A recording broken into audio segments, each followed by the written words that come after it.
Baldur's Gate 3 players have been delving pretty deeply into this Dungeons & Dragons story. One of the major things players can do this early in the story is start romancing one of their many companion characters. In order to romance any one of these characters, players will have to be careful about every single one of their choices in the game and act in a way that will get the person to like them. Hello again, lovebirds, and welcome back to Game Rant. I'm Casey, and these are all romanceable characters in Baldur's Gate 3. At number 13, we've got Asterion. Asterion's race and class in Baldur's Gate 3 are High Elf and Rogue, as well as a vampire. This roguish, silver-tongued vampire is fairly easy to romance. He's all about pleasure and making the bad guys pay for their sins with their lives. He'll also warm up to Tav very quickly if players let him drink their blood. At number 12, we've got Gail.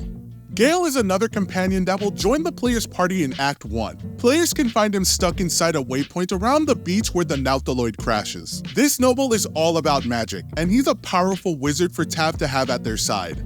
At number 11, we've got Carlock. Carlock is a kind-hearted soul that got caught up in the Infernal's war. She escaped and is now looking to rid the world of much evil as possible. Be kind to strangers, and this she-devil will fall for Tav with her whole infernal machine heart. At number 10, we've got Laelle. This Githyanki soldier is the first to team up with Tav on the Nautiloid, and she's looking to cure herself of the tadpole as quickly as possible. She's also a romanceable character in Baldur's Gate 3. In order to make her love the Avatar, players will need to show great strength. At number 9, we've got Minara. Minara is either a potential boss battle for players in Baldur's Gate 3, or they can have her as a companion. She's a drow paladin that commands an army of goblins. In order to begin to capture her heart, players will need to betray Zevlor and join Minthara's hunt of the Druid's Grove. Only players willing to side with the Absolute and become a bad guy will have a chance with this drow.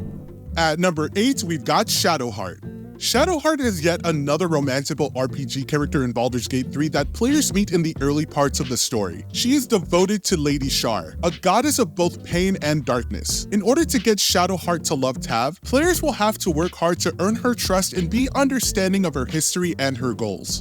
At number 7, we've got Will. Will lost his soul in a bargain with demons in order to become a legendary hero. He's looking for a way out so that he can save his soul and maybe romance the main character while he's at it.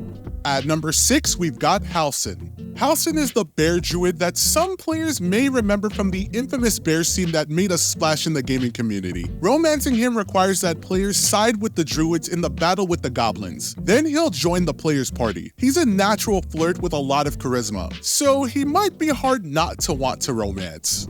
At number 5, we've got Minsk. This rather simple-minded warrior type has been a statue for the last century. However, players can gain him as a companion in the High Harper's quest in Act 3. And yes, he can also be romanced. At number 4, we've got Jahira. Jahira is a returning character that can be found at the Last Light Inn. She's a cunning leader and one of the few companions that doesn't have a tadpole inside their brains. Players will meet her in Act 2, and she can be added to Tav's party during the Moonrise Tower takeover. At number 3, we've got Mizora. Mizora is the Infernal holding Will's leash in contract. She might be evil, but she's also willing to have one intimate night with the player's character if they're willing to make Will very angry. In order to romance her, players will need to reach Act 3 with her alive. At number 2, we've got the Emperor. The Emperor is an elithid that players will connect their brains with. It seems to have a slightly different take on humanoid inhabitants of Faerun, including the player's character. If the two of them have a good relationship, they can have a very strange intimate scene with a mind flayer late in the game.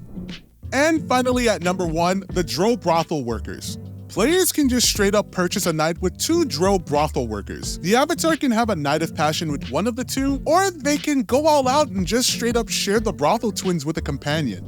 And there you have it, folks, all romanceable characters in Baldur's Gate 3. Let us know in the comments if you've taken your friendship with any of these companions to the next level. This should certainly be interesting. If you enjoyed this video, please be sure to like, share, and subscribe, and as always, be sure to visit GameRant.com for more top-notch gaming content. I hope you all enjoy the rest of your day, and I'll catch you in the next video. Take care for now.